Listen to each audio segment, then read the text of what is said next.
পরোটা যখন মুখে কিছু ভালো লাগবে না, চটজলদি কোনো রকম আটা মাখা ঝামেলা ছাড়াই এক বাটি সুজি আর বেশ কিছু সবজি দিয়ে মুখরোচক একদম ইডলি করে আপনাদের সঙ্গে শেয়ার করব। সঙ্গে থাকবে ঝাল সস।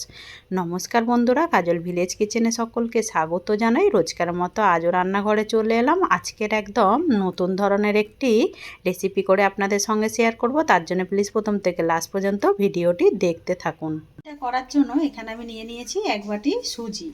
তো এরকম পাতলা যেই সুজিগুলো হয় সেই ছোট দানা সেইগুলোই নিয়ে নিয়েছি। মোটা দানা হলে তাহলে পরে একটু গুঁড়িয়ে নেবেন। এখানে একটা বাটি নিয়ে নেব, বাটির মধ্যে দিয়ে দেব সমস্ত সুজিটা। তো যেহেতু ছোট দানা সুজি, এটাকে আর একটা করে মিক্সিতে দিয়ে গুঁড়োনোর দরকার নেই। এবারে এই সুজির মধ্যে বেশ কিছু উপকরণ দিয়ে দেবো একটা ছোট্ট সাইজের পেঁয়াজকে আমি এইভাবে কুচিয়ে নিয়েছি। কুচিয়ে নেওয়া পেঁয়াজটা দিয়ে দিলাম। আর দিয়ে দেবো এইভাবে ছোট ছোট করে টুকরো করে নেওয়া গাজর দিয়ে দেব। তোমরা চাইলে গাজরটা গ্রেট করেও দিতে পারো। আমি এইভাবে টুকরো করে দিয়ে দিয়েছি। এইভাবে ছোট করে কেটে নেওয়া আমি এক ফালি দিয়ে দেব এখানে ক্যাপসিকাম কুচিয়ে নেওয়া। যেই সবজিটা হাতের সামনে থাকবে সেই যে কোনো একরকম বা যেটা দিয়েই কিন্তু করতে পারেন। আর একটু দিয়ে দেব এখানে টমেটো কোঁচানো, এতে করে টেস্টটা কিন্তু দারুণ আসবে। আর এর মধ্যে দিয়ে দেব একটু ধনেপাতা কোঁচানো, তাতে করে এর বেশ গন্ধটাও কিন্তু দারুণ আসবে। আর দেব এখানে একটু ঝালের জন্য কাঁচা লঙ্কা, পাকা যেই লঙ্কাগুলো হয় কুচিয়ে রাখা। মিঠু অপর দিকে খুব জোরে জোরে সিটি মারছে, সেটা কিন্তু শুনতেই পাচ্ছেন। আর দিয়ে দেবো এখানে মাঝারি সাইজের একটা গ্রেট করে নেওয়া আলু। আলুটাকে আমি গ্রেট করে খুব ভালো করে ধুয়ে 3 থেকে 4 বার পরিষ্কার করে নিয়েছি, সেই জন্যই দেখতে পাচ্ছেন একদম সাদা ধপধপ করছে। আর এতে যেটা দেবো লাস্টে উপকরণ আমি টক দই। তো এখানে আমি নিয়ে নিয়েছি, যতটা আমি সুজি নিয়েছিলাম তার থেকে অর্ধেক টক দই নিয়েছি। আর দেবো আমি এখানে হাফ বাটি এখন জল।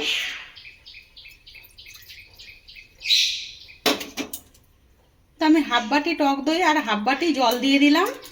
আর এর মধ্যে কিছু উপকরণ দেব। সুন্দর একটা টেস্ট হওয়ার জন্য দিয়ে দেব 1 চামচ চাট মশলা। আর একটা সুন্দর রঙের জন্য দিয়ে দেব 1 চিমটি হলুদ গুঁড়ো। দিয়ে দেব স্বাদ ব্যালেন্স করার জন্য অল্প একটু চিনি। চিনিটা চাইলে আপনারা যদি না পছন্দ করেন তাহলে কিন্তু একেবারে দেবার দরকার নেই। যেহেতু আমি এর মধ্যে অনেক রকম সবজি দিয়েছি তাই অল্প একটু চিনি দিয়ে দিলাম। এবারে দেব স্বাদ মতো লবণ বা মাপ মতো লবণ। এবারে সমস্ত উপকরণগুলোকে খুব ভালো করে একটু মিশিয়ে নেব। তারপরে এর মধ্যে যদি জল ব্যবহার হয় তারপরেই জল দেব। আমি এখানে হাফ বাটি জল দিয়েছি আর হাফ বাটি টক দই দিয়েছি। তো এখানে দেখতে পাচ্ছ এখানে কিন্তু আরও একটু জলের প্রয়োজন আছে, প্রচুর শক্ত। আর আমি জলটা কেন একেবারে দিতে চাইছি না, এর মধ্যে যেহেতু আলু সবজি দিয়েছি এ থেকে কিন্তু বেশ জল ছাড়বে। আমি এর মধ্যে দিয়ে দেব আরও হাফ বাটির মতো জল। তো আমি আরও হাফ বাটির মতো জল দিয়ে উপকরণগুলোকে খুব ভালো করে মিশিয়ে নেব। আর এই খাবারটা যেমন হেলদি হয় তেমন কিন্তু একেবারে টেস্টিও হয়। বন্ধুরা একবার এইভাবে বাড়িতে ট্রাই করে খেয়ে আমাকে কমেন্ট করে জানাবেন। একেবারে অন্যরকমভাবে আপনারা ইডলি ধোসা অথবা ইডলি খেয়ে থাকো, আজ একটু অন্যভাবে আমি করে দেখাবো। আর একদম আটা মাখা ঝামেলা ছাড়াই, চাল ভেজানো গোড়ানো ঝামেলা ছাড়াই আজকে আমি করে দেখাবো। সমস্ত উপকরণগুলো খুব ভালো করে মিশিয়ে নিলাম, সেটা কিন্তু দেখতে পাচ্ছেন। এবার আমি এটাকে এখন ঢাকা চাপা দিয়ে 10 মিনিটের জন্য রেস্টে রেখে দেবো। সুজিটাও ফুলে যাবে আর এইদিকে সবজিগুলো একেবারে লবণ দেওয়ার কারণে একদম নরম হয়ে যাবে। এখানে আমি কয়েকটা বাটি নিয়ে নিই। আজকে এই বাটির মধ্যেই আমি টিফিনগুলো যেহেতু করে দেখাবো তার জন্য বাটির মধ্যে একটু তেল ব্রাশ করে দেব, যাতে করে খুব সহজেই আমাদের টিফিনগুলো উঠে আসে। চাইলে পরে তোমরা কিন্তু এটা স্টিলের থালার মধ্যেও একেবারে বসিয়ে দিতে পারো, ছোট ছোট করে কেটে নেবে, যে যেরকম পছন্দ মতো করে কেটে নিতে পারো। এদিকে সমস্ত বাটিগুলোকেই আমি তেল ব্রাশ করে নিলাম। আর অপর দিকে ব্যাটারটাও ঠিক 10 মিনিট হয়ে গেছে। 10 মিনিট পর দেখুন কতটা নরম হয়ে গেছে। আর এই ব্যাটারটা এই সময় কিন্তু একেবারে হালকা হয়ে গেছে, যেহেতু টক দই দিয়েছি, দিয়ে একটু ঢাকা দিয়েছি, খুব ভালো করে একটু ফেটে নেব। এবার আমি এর মধ্যে একটা উপকরণ দেব, একদম লাস্ট উপকরণ যেটা, সেটা হচ্ছে এখানে আমি একটা ইনো নিয়ে নিয়েছি। আমি এখানে ইনো দিচ্ছি, তোমরা চাইলে কিন্তু এখানে বেকিং সোডা দিয়ে দিতে পারো বা খাবার সোডাও দিতে পারো। তো আমি এখানে একটা ইনো গোটাটাই দেব, যেহেতু সুজিটা আমার বেশ অনেকটাই রয়েছে। আর এইটা লাস্টে কিন্তু দিতে হবে, লাস্টে দিয়ে একেবারে খুব ভালো করে মিশিয়ে নিতে হবে। আমি এর মধ্যে আর এক্সট্রা করে জল দিলাম না ওপরে, কেননা এর মধ্যে বেশ অনেকটা ওপরে জল রয়েছে, তাই জন্য জল দিলাম না। ব্যাটারটা ইনো দিবার কারণে কতটা হালকা হয়ে গেছে আর কতটা ফুলেছে সেটা কিন্তু দেখতেই পাচ্ছেন। একেবারে কিন্তু হালকা হয়ে গেছে। ভালো করে ব্যাটারটাকে ফেটে নিলাম আর একেবারে কিন্তু হালকা হয়ে গেছে। ব্যাটারের ঘনত্বটা দেখতেই পাচ্ছেন, এরকমই কিন্তু রাখতে হবে। এবারে আমি এখানে 3টে যে বাটিতে তেল ব্রাশ করে নিয়েছিলাম, এখান থেকে 1 হাতা করে আমি ব্যাটার দিয়ে দেব। খুব বেশি ভরবো না, এই 1 হাতা করেই দিয়ে দিলে কিন্তু একদম টিফিনটা রেডি হয়ে যাবে খুব সহজে আর খুব তাড়াতাড়ি। আর এইটা যেহেতু ইনো দিয়েছি, এটা ইনো দেওয়ার কারণে বেশ অনেকটাই কিন্তু ফুলবে টিফিনটা। এবার আমি এটাকে একটু ঝাঁকিয়ে দেবো এইভাবে। সমস্তগুলোকেই আমি ভালো করে ঝাঁকিয়ে নিয়েছি। এর ভেতরে যে বাতাসটা থাকে ওইটা কিন্তু একেবারে চলে গেছে। এর ওপর থেকে একটা সুন্দর দেখার জন্য আমি একটু কাশ্মীরি লঙ্কার গুঁড়ো ছড়িয়ে দিচ্ছি, যাতে করে দেখতে খাবারটা সুন্দর লাগে, তাই জন্যই দিচ্ছি। এইটা কিন্তু চাইলে তোমরা বাদ দিয়েও করতে পারো। আর হ্যাঁ, আমি আর একটা কথা বলি, যে আলু পছন্দ করে না এইখানে এই টিফিনে, সে কিন্তু আলুটাও বাদ দিয়েও করতে পারেন। আর এখানে যে সবজি বা চিনিটাও কিন্তু বাদ দিয়েও এই খাবারটা করা যাবে। আমি এর উপর থেকে একটু ধনেপাতা ছড়িয়ে দিচ্ছি, যাতে করে টিফিনটা আরও একটু দেখতে সুন্দর লাগে। সমস্তগুলোকেই আমি ছড়িয়ে দিলাম। অপর দিকে দেখুন জল গরম হতে বসিয়ে দিয়েছি আগে থেকেই। জলটা বেশ কিন্তু গরম হয়ে গেছে। এবার আমি গ্যাসটাকে একটু আস্তে করে দেব। এর মধ্যে একটা স্ট্যান্ড দিয়ে দেবো এইভাবে। আমি এইভাবেই দিলাম, আপনারা চাইলে যে যেরকম ভাবে দিয়ে করে নিতে পারেন। এবার এর উপর থেকে একটা থালা দিয়ে দেব। থালার ওপরে যে বাটিগুলোকে সুন্দর করে আমি ব্যাটার দিয়ে দিয়েছি, এইগুলোকে বসিয়ে দেব। দিয়ে 10 মিনিটের জন্য এটা ঢাকা দিয়ে দেব। 10 মিনিট পর ফিরে আসছি। তো ততক্ষণে এটা হতে থাকুক, চাটনিটা করে নেওয়া যাক। তার জন্য এখানে একটা আমি কড়া বসিয়ে দিয়েছি। এই তাওয়ার মধ্যে দিয়ে দেব আমি সাদা তেল। তো সাদা তেল আমি এখানে 1.5 চামচ দিয়ে দিলাম। চায়ের চামচের যে হয় 1.5 চামচ সাদা তেল। তেলটা বেশ গরম হয়ে গেছে। এখানে দিয়ে দেবো আমি একটা কেটে রাখা বেশ বড় সাইজের টমেটো।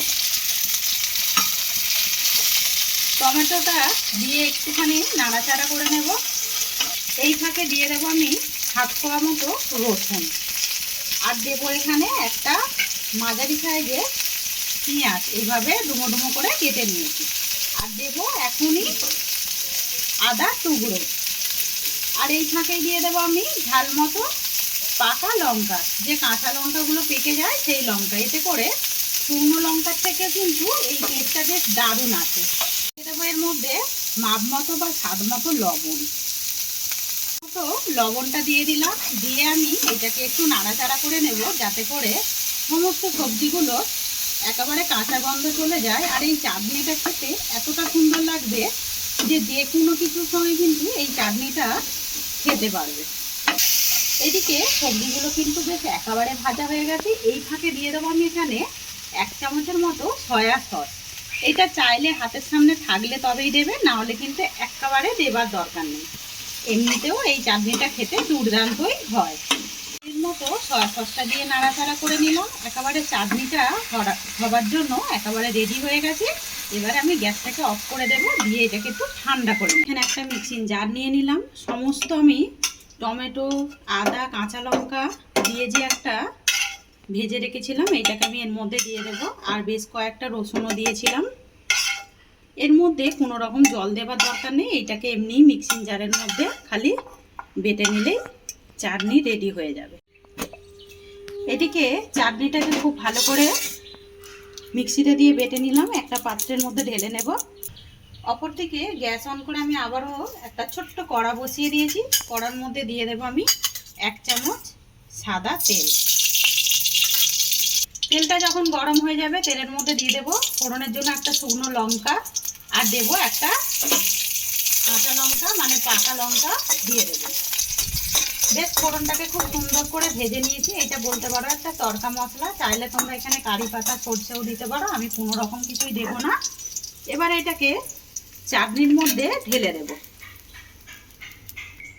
তো খুব ভালো করে দিয়ে দিলাম, দিয়ে এবারে মিশিয়ে নিতাম। এইদিকে 10 মিনিট পর ফিরে এলাম।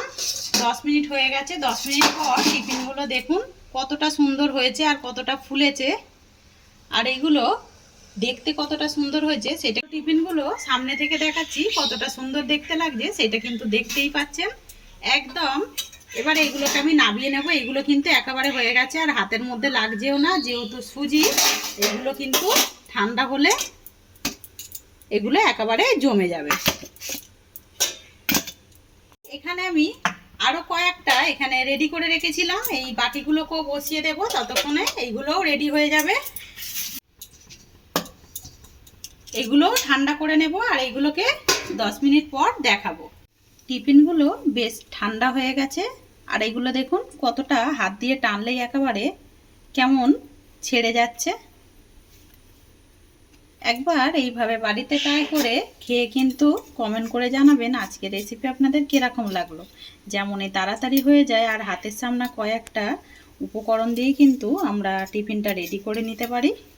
একটু ছুরি দিয়ে গাগুলোকে ছাড়িয়ে দেব, তাহলে করে তাড়াতাড়ি টিফিনগুলো ছেড়ে যাবে। তো এটাকে ছুরি দিয়ে একটু আলগা করে নিলাম। এবার আমি এটাকে একটা থালার মধ্যে রেখে দিয়ে একটু পেস্ট করলেই কিন্তু এটা ছেড়ে যাবে অনায়াসে। আর টিফিনটা কতটা জালিদার আর কতটা সুন্দর দেখতে হয়েছে সেটা কিন্তু দেখতেই পাচ্ছেন। আর এটা এক্সট্রা করে আর ভাজার দরকার নেই, এটা কিন্তু এইভাবেই চাটনি দিয়ে খুব সহজেই খেয়ে নিতে পারবেন। সমস্ত খাবারগুলোকেই করে নিয়ে ফিরে এলাম। আর টিফিনগুলো কতটা দেখতে সুন্দর লাগছে আর কতটা মজাদার দেখতে লাগছে সেটা কিন্তু দেখতেই পাচ্ছেন। তো টিফিনগুলোকে একটা থালার মধ্যে করে গুছিয়ে নিলাম আর অপর দিকে একদম টমেটো একটা চাটনি রেডি করে নিয়েছি। টমেটো চাটনি দিয়ে খেতে কিন্তু বেশ ভালো লাগবে। আজকের রেসিপি আপনাদের কীরকম লাগলো কমেন্ট করে জানাবেন। যদি ভালো লেগে থাকে একটা লাইক করে দেবেন। এইভাবে আমার পাশে থাকবেন, আমাকে সাপোর্ট করবেন। আমার এরকম নিত্য নতুন রান্নার জন্য পাশে থাকা বেল আইকনটি প্রেস করবেন।